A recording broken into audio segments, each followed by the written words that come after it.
एक एक बांग्लादेशी को चुन चुन के जो इस देश में इलीगल रह रहा है, जो रख रहा है, उस पर भी केस चलने चाहिए। जो उन्हें छुपा रहा है, जो उन्हें अपने यहाँ नौकरी दे रहा है, उनके ऊपर भी केस चलने चाहिए। क्या आपने कभी सोचा है कि सिर्फ 40,000 लोग किसी देश की दिशा बदल सकते हैं? तो बांग्लादेश में भी हमारा रोहिंग्या लोग हैं, 4 लाख से भी ज्यादा। देश में झगड़ा हुआ, लड़ाई हुआ, वहीं छोड़ के आया। अगर आपका जवाब नहीं है तो यहीं रुकिए, क्योंकि यही वो जगह है जहां दिमाग सबसे बड़ी गलती करता है। आज हम किसी अफवाह की नहीं, एक साइलेंट पैटर्न की बात करने वाले हैं। ऐसा पैटर्न जो कैमरों से दूर, शोर से बाहर और आपकी रोजमर्रा की जिंदगी के बिल्कुल पास बनता चला गया। जरा एक सीन सोचिए, रात का अंधेरा, खुली सीमाएं, बिना पासपोर्ट चेहरे और सिस्टम के अंदर धीरे धीरे खुलते दरवाजे।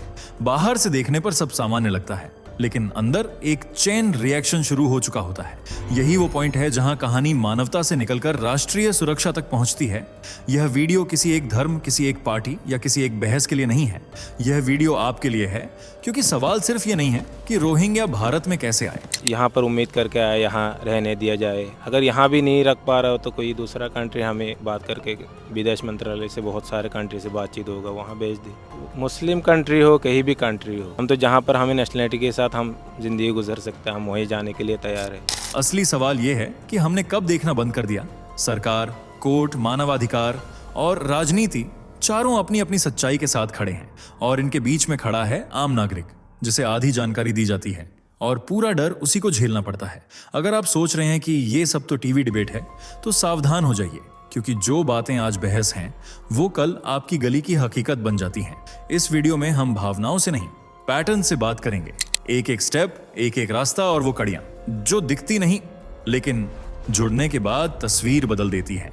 अंत तक देखिए, क्योंकि जो आखिर में समझ आएगा वो आपको शुरुआत में कभी नहीं बताया गया। चलिए दोस्तों, फटाफट एक बात बताइए, ये वीडियो आपको कैसे मिली?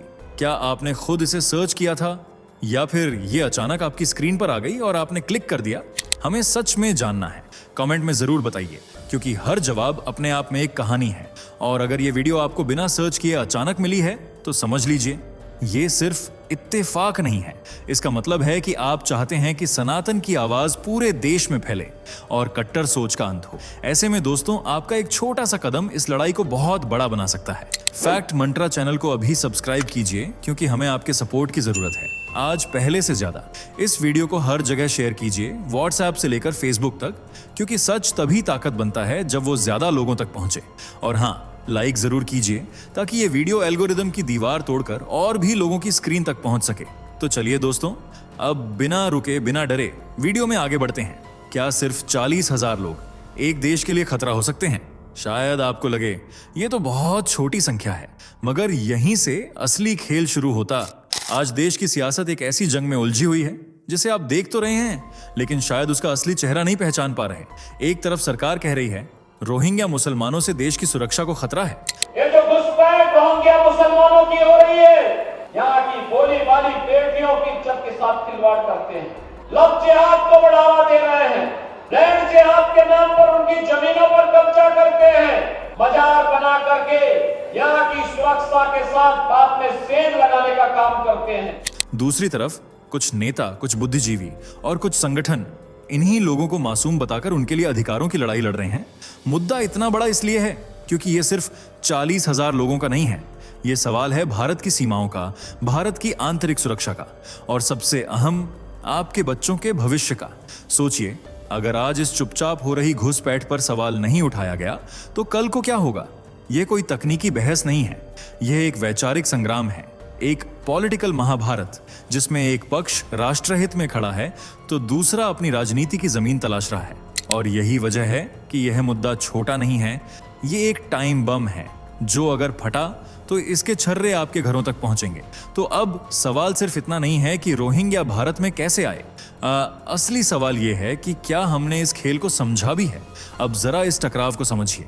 एक तरफ है देश की सरकार, जो देश की सबसे बड़ी अदालत यानी सुप्रीम कोर्ट ऑफ इंडिया में हल्फनामा दाखिल करके साफ साफ कहती है कि भारत में रह रहे रोहिंग्या मुसलमान राष्ट्रीय सुरक्षा के लिए खतरा हो सकते हैं। सरकार यह भी कहती है कि इनमें से कुछ लोग देश विरोधी गतिविधियों में शामिल पाए गए हैं। ये कोई टीवी डिबेट की बात नहीं है, ये बात देश की सर्वोच्च अदालत के रिकॉर्ड में कही गई है। लेकिन ठीक उसी वक्त कुछ विपक्षी नेता, कुछ नामी बुद्धिजीवी और मानवाधिकारों की ठेकेदारी करने वाले संगठन सामने आते हैं और कहते हैं ये तो पीड़ित हैं, इनके साथ अन्याय हो रहा है, भारत को इन्हें जगह देनी चाहिए। अब यहीं से आम आदमी कंफ्यूज हो जाता है। सवाल उठता है, अगर सरकार गलत है तो क्या सुप्रीम कोर्ट में झूठ बोला जा रहा है? और अगर सरकार सही है तो फिर ये बुद्धिजीवी किस सच्चाई को छुपा रहे हैं? यही है दोहरी सोच की असली लड़ाई। एक तरफ देश की सुरक्षा का सवाल, दूसरी तरफ राजनीति और विचारधारा। और इस टकराव में सबसे ज्यादा उलझाया गया है आपको, आम नागरिक को। लेकिन घबराइए नहीं, इस वीडियो में हम भावनाओं की नहीं, तथ्यों की बात करेंगे, ताकि ये कंफ्यूजन खत्म हो और असली तस्वीर आपके सामने आ सके। अब सवाल उठता है, ये रोहिंग्या मुसलमान भारत में आए कैसे और हमारे सिस्टम में घुस कैसे गए? तो ध्यान से सुनिए, ये रास्ता कोई एक दिन में नहीं बना। ये एक ऐसा साइलेंट नेटवर्क है जो सालों से बिछाया जा रहा था और हम बस देखते रह गए। सबसे पहले ये लोग म्यांमार के रखाइन प्रांत से भागे, वो भी 3 प्रमुख लहरों में, 1991, 1992, 2012 और 2017 में, जब म्यांमार में इनके खिलाफ हिंसा बढ़ी। अब आगे क्या हुआ? ये लाखों रोहिंग्या बांग्लादेश में शरणार्थी शिविरों में घुस गए, लेकिन वहां हालात खराब थे। भीड़, गरीबी और सुविधाओं की कमी ने इन्हें मजबूर किया कि वो बांग्लादेश से भी आगे निकलें और यहीं से भारत में घुसपैठ शुरू होती है। बांग्लादेश से भारत की सीमा करीब 4096 किलोमीटर लंबी है और इसमें कई हिस्से खुली और असुरक्षित हैं। बिना पासपोर्ट, बिना दस्तावेज, हजारों की संख्या में रोहिंग्या भारत में दाखिल हो गए। आधार कार्ड चेक कर रहे, बांग्लादेशी है या नहीं ये चेक कर रहे। अब जितने भी लोग हैं सभी यही मजबूरी है गांव के, कभी आते हैं फिर जाते हैं, वोट डालने भी जाते हैं गांव में, फिर आते हैं काम करते हैं, फिर 2-3 साल बाद फिर गांव जाते हैं। फिर ये कहां कहां बसते गए? जम्मू, हैदराबाद, दिल्ली, नूंह, हरियाणा, जयपुर, असम और पश्चिम बंगाल। हर जगह एक ही पैटर्न, छोटा सा झुग्गी झोपड़ी, क्लस्टर, धीरे धीरे इलेक्ट्रिसिटी कनेक्शन, फिर वोटर आईडी और आधार कार्ड। इलीगल बांग्लादेशी घुसपैठियों और रोहिंग्यास को ला करके फर्जी वोट बनवाते रहे। आज जब लोगों ने शिकायत की तो आपको जलन हो रही है। और कुछ सालों में स्थायी नागरिक की तरह जीवन। अब सोचिए, ये सब इतना आसानी से कैसे हुआ? इसके पीछे सिस्टम का वो हिस्सा है जो या तो आंखें बंद कर चुका है या फिर इसे जानबूझकर नजरअंदाज कर रहा है। कहानी यहीं खत्म नहीं होती। अब हम दिखाएंगे कि जमीन पर क्या हो रहा है। अब बातें छोड़िए, जमीन की सच्चाई देखिए। हम पहुंचे हरियाणा के 3 इलाकों में, मेवात, नूंह और पुन्हाना। कहने को ये भारत का हिस्सा है, लेकिन जो तस्वीर वहां दिखी वो चौंका देने वाली थी। छोटे छोटे प्लास्टिक और टीन की झोपड़ियां, बगल में पानी के हैंडपंप और ऊपर से बिजली की लटकती तारें। पूछने पर जवाब मिला, हम तो यहीं रहते हैं, लेकिन दस्तावेज, कुछ के पास आधार कार्ड, राशन कार्ड, यहां तक कि वोटर आईडी तक मौजूद। एक व्यक्ति से पूछा, कागज कैसे बने? उसने हंसते हुए कहा, पैसा दिया, सब मिल गया। अब सवाल उठता है, कौन है वो लोग जो इन्हें ये सुविधाएं दिलवा रहे हैं? जवाब सीधा नहीं है, लेकिन संकेत साफ हैं। कुछ स्थानीय नेता, कुछ एनजीओ और कुछ राजनीतिक दलों से जुड़े लोग इनकी मदद कर रहे हैं। और ये सब इतने चुपचाप तरीके से हो रहा है कि आम नागरिक को भनक तक नहीं लगती। इन इलाकों में आप जाएंगे तो आपको लगेगा मानो कोई छोटी सी बस्ती है, लेकिन हकीकत यह है कि ये बस्तियां धीरे धीरे पूरे सिस्टम में घुसपैठ कर रही हैं। और सबसे खतरनाक बात, इन इलाकों में कोई निगरानी नहीं है, ना प्रशासन, ना मीडिया, ना कोई सवाल पूछने वाला। और इसी चुप्पी में सबसे बड़ा खेल खेला जा रहा है। 1990 की एक सर्द रात थी, जब कश्मीर की गलियों में एक ही आवाज गूंज रही थी, या तो भाग जाओ या मरने को तैयार रहो। कश्मीरी पंडितों को उनकी अपनी ही जमीन से धक्का देकर बाहर निकाल दिया गया, उनके घर जला दिए गए, बेटियां उठा ली गईं और जो बचे वो दर दर भटकते रहे।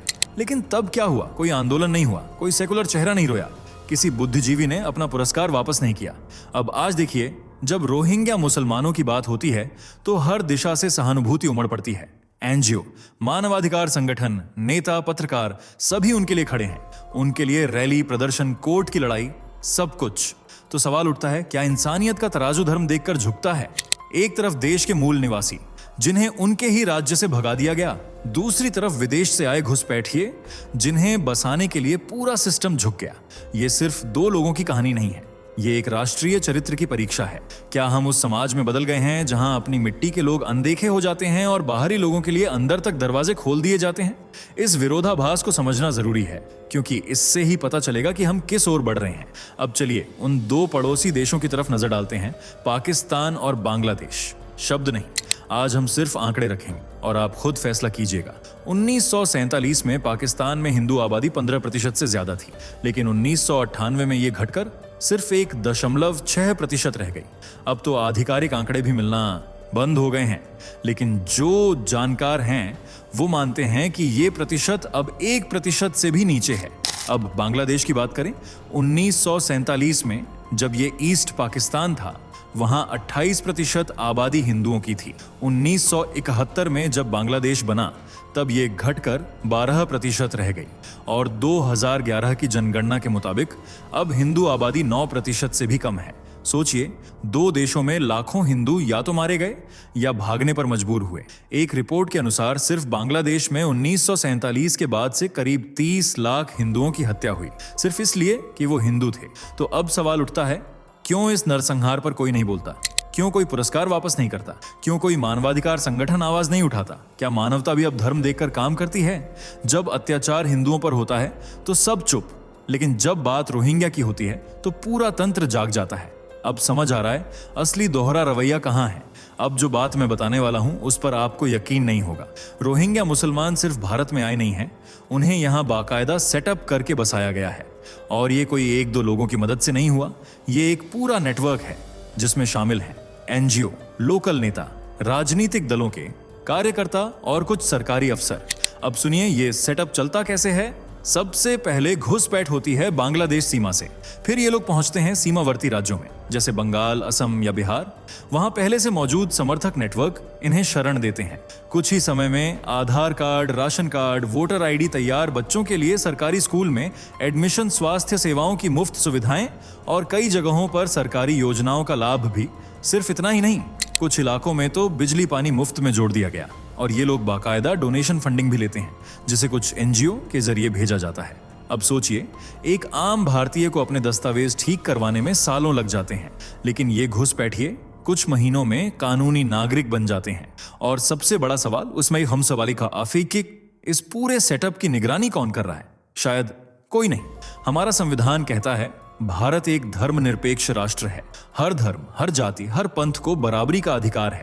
लेकिन क्या ये आदर्श सिर्फ किताबों तक सीमित रह गया है? जब बांग्लादेश और पाकिस्तान से हिंदू अल्पसंख्यक अत्याचारों से बचकर भारत आते हैं तो उन्हें घुसपैठियां कहकर लौटा दिया जाता है। लेकिन जब रोहिंग्या मुसलमान बांग्लादेश के रास्ते घुसते हैं तो उनके लिए मानवाधिकार की लड़ाई शुरू हो जाती है। अब सवाल यह है, क्या सेकुलरिज्म का मतलब है कि हम धार्मिक पीड़ा को भी धर्म देखकर तौलें? क्यों पाकिस्तान में मंदिर तोड़े जाएं? हिंदू लड़कियों का जबरन धर्म परिवर्तन हो तो हमारे तथाकथित सेकुलर वर्ग की आंखें बंद रहती हैं। लेकिन जब रोहिंग्या पर बात आती है तो अचानक करुणा, सहानुभूति, मानवता जैसे शब्दों की बाढ़ सी आ जाती है। तो क्या हमारे समाज की करुणा अब धर्म पर आधारित है, या फिर कहीं ना कहीं हम सबने सेलेक्टिव सेकुलरिज्म को अपना लिया है, जहां पीड़ित की मदद उसका धर्म तय करता है? ये कोई नारा नहीं है, ये एक सवाल है जो आपको खुद से पूछना होगा। क्या हम सच में धर्मनिरपेक्ष हैं या फिर धर्म देखकर इंसानियत बांटने लगे हैं? अब तक आपने सब कुछ सुना, तथ्य भी, आंकड़े भी और वो सच्चाई भी जिसे अक्सर छिपा दिया जाता है।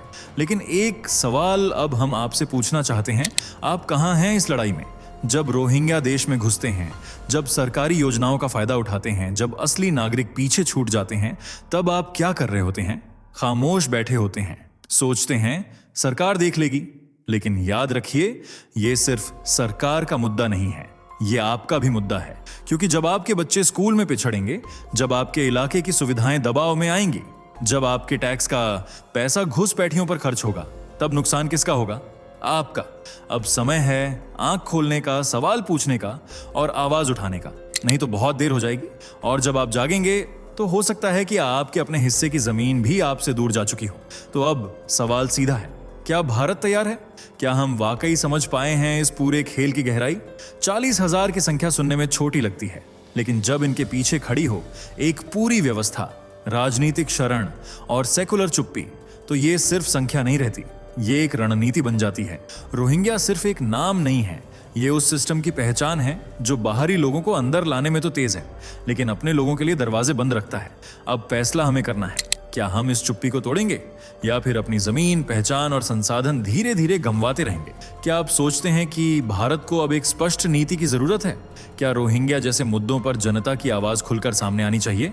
अगर हाँ, तो अब वक्त है कुछ करने का, सिर्फ देखने का नहीं। नीचे कमेंट करके बताइए, क्या आपको लगता है कि यह खतरा असली है? क्या आपको लगता है कि भारत को अब कड़ा कदम उठाना चाहिए? हर एक भारतीय को इस बात की जानकारी होनी चाहिए। तो इस वीडियो को अभी शेयर कीजिए अपने दोस्तों, रिश्तेदारों और हर उस ग्रुप में जहां सच्चाई दबा दी जाती है। और हाँ, अगर आप चाहते हैं कि ऐसी ही आवाजें मजबूत हों तो वीडियो को लाइक जरूर कीजिए, क्योंकि जितना आप चुप रहेंगे उतना ये खेल आपके आसपास फैलता जाएगा। अब फैसला आपके हाथ में है। दोस्तों, आपके स्क्रीन पर 2 और वीडियो दिख रही हैं, जिसे देखने के लिए आप स्क्रीन पर क्लिक करें। दोनों देखिएगा, बहुत अच्छी वीडियो बनी है।